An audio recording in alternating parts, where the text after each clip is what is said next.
start over here with Bill Rabinowitz, Columbus Dispatch. Thank you, Jerry. I win. Thank you, Will. Will, you said after last week, obviously it was a huge win, but you said it was probably your worst game as a Buckeye. How do you feel about the way you played today? It looked mistake-free. It looked like you were in control. I mean, is this kind of the way you want to be? Yeah, I wouldn't say mistake-free. If you look at the stats, you could say mistake-free and turnover-free, but definitely not mistake-free. There's probably 5 or 6 plays I'd like to have back. Kind of underthrew Carnell on that one. Lost my footing a couple times. But overall, to come out of it, 21-26.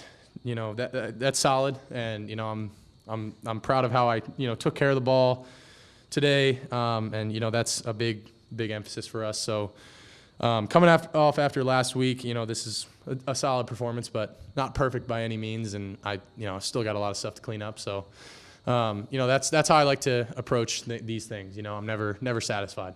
Over to the left, Jeff Gilbert, Press Pros. Jeremiah, today he's got all these records now, breaking Chris Carter's records.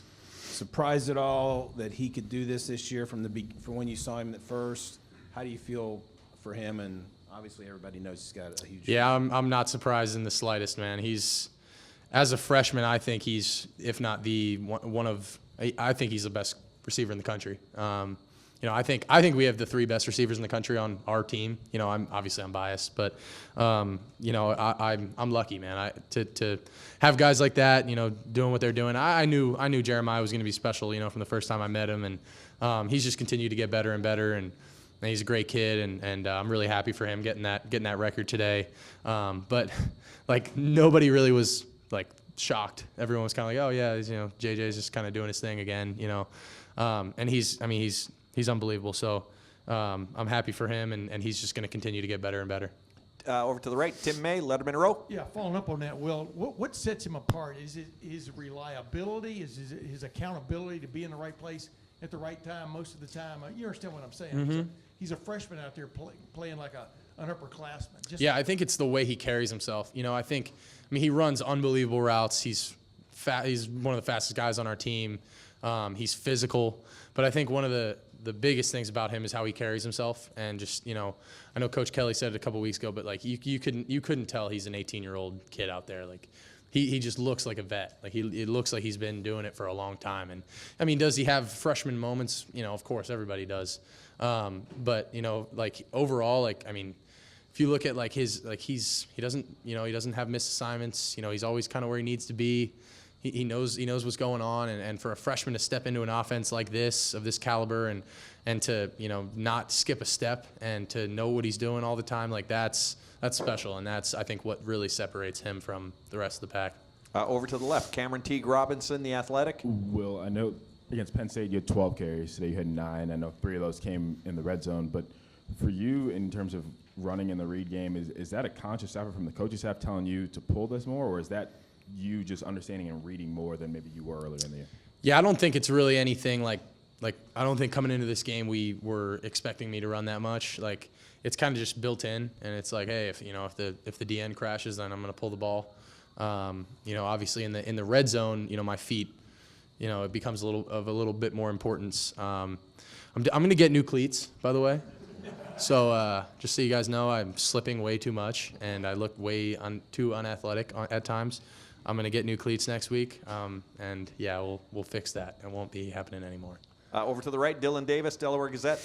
Well, I know you can't try to do this, but I think 8 different receivers had a catch today. Does it feel better after a win when you've been able to spread the ball around like that and get a lot of guys involved? Oh yeah, in the game? That means that we got everybody's clicking, man. And when you get 8 guys involved, that's huge. That means that the twos are ready, to step in when they have to, and that means the ones we can, those first guys can come out and take a break if they need it, and it fires me up. That's a good sign. That means that everybody's locked in. Everybody's, there's really not much drop off, and from the 1s to the 2s, and that's crazy to say when I just said that our 3 starters are the best in the country. To say that our backups isn't a huge fall off it's saying something.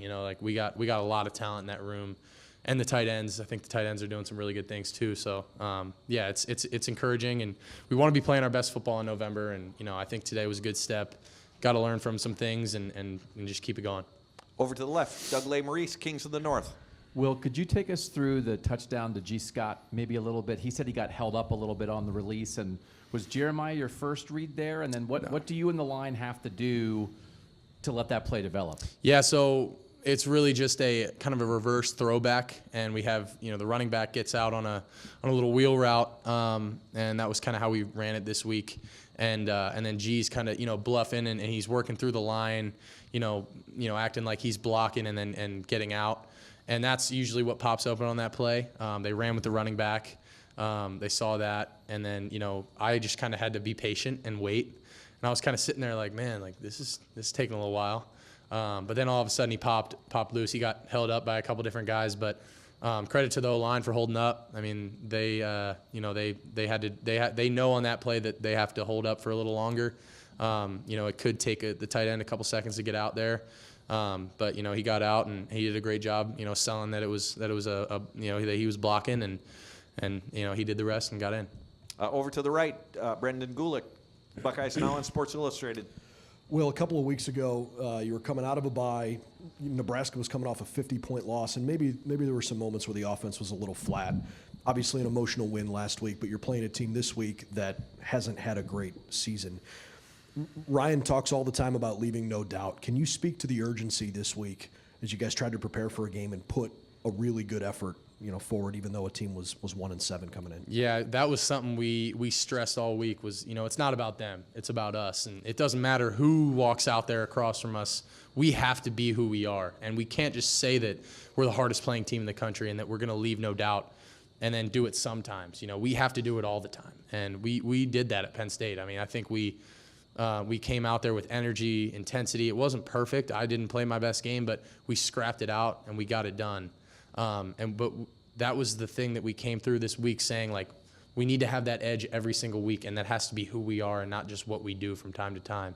And, I think Purdue is a better football team than their record indicates. I don't think that they're a 1-8 football team. I really do believe that. I think that they do some good things. They've struggled a little bit this year, but like we said, like, it's not about them, it's about us. And if we're going to be who we say we are, and we're going to be the baddest team in the country, like, we have to be that every single week. Final two questions. Andy Backstrom, Letterman Row. Yeah, Will, when you have Q and Trey on the field together at once, what kind of bind is that putting the defense in, and just what's it like when you see both those guys out there? It makes it hard on those guys, man. It's I think that's one of the first times we've done that this year, but it fires me up. It's good to have those two on this field at the same time, and you don't know who the ball's going to, and then you put that with all the other playmakers we got out there. You can do a lot of different things with it, and it allows you to be multiple in what we do, and fake it to Q, give it to Trey, stuff like that. It makes it fun. And last question, Spencer Holbrook, Letterman Row. Will, after the Oregon game and into Nebraska, you guys were trying new offensive line stuff, and then obviously Zen goes down. Hindsight, now you can look back. How's your internal clock right now and getting comfortable behind this offensive line that now has played 2 games together, in front of you, things like that? Just your internal clock and how that's been for you as not having Josh anymore. Yeah, I don't think it's changed at all. Like, it really hasn't skipped a beat. And, I think they took some flack after that Nebraska game. And, obviously it was sad to see what happened to Zen. But, Carson comes in and does a hell of a job against Penn State. And today I think he played a hell of a game again. So really my internal clock hasn't changed. Like, that's not something I'm thinking about. Like, I'm not like, oh, shoot, like, that's Donnie out there, not Jim. Like, I'm not worried about that at all. Like, I have the utmost confidence in those guys. And there were a couple times today where I, like on that 2-minute drive, I cannot take that sack there. I got to throw that ball away. And then the other one where I just freaking fell on my face in the backfield, like, that's on me. I took 2 sacks that probably they should not have counted as sacks for those guys. And I feel bad for them because it goes on their record, but I'll get them back. Will, thank you very much. Appreciate you guys.